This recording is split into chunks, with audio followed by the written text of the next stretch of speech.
এদিকে স্বৈরাচারী শেখ হাসিনার দোসররা প্রশাসন সহ বিভিন্ন জায়গায় ঘাপটি মেরে বসে আছে আমাদের কষ্টার্জিত রক্তের বিনিময়ে অর্জিত স্বাধীনতার এই যুদ্ধকে আবার কলুষিত করবার জন্য। সোচ্চার থাকতে হবে। শেখ হাসিনা বিগত 50 বছর পর্যন্ত রাজনীতি করেছে প্রতিশোধ গ্রহণের রাজনীতি আর বিভাজন করার রাজনীতি। শেখ হাসিনা বাংলাদেশের মানুষের কাছ থেকে 15ই আগস্ট তার পিতার হত্যাকাণ্ডের বিচার প্রতিশোধ গ্রহণ করার ঘোষণা দিয়েই রাজনীতি শুরু করেছিল,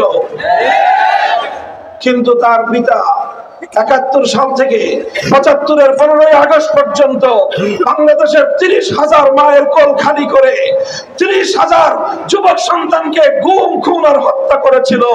সে কথা শেখ হাসিনা বেমালুম ভুলে গিয়েছিল।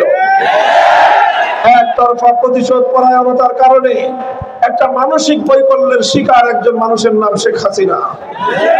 আমি বলি আওয়ামী লীগের নেতৃবৃন্দের বিচার হওয়া উচিত শুধু এই কারণে যে এইরকম একজন মানসিক প্রতিবন্ধী সাইকো রোগীকে এত বছর ধরে এদেশের মানুষের কাঁধের উপর তারা বসিয়ে রেখেছিল।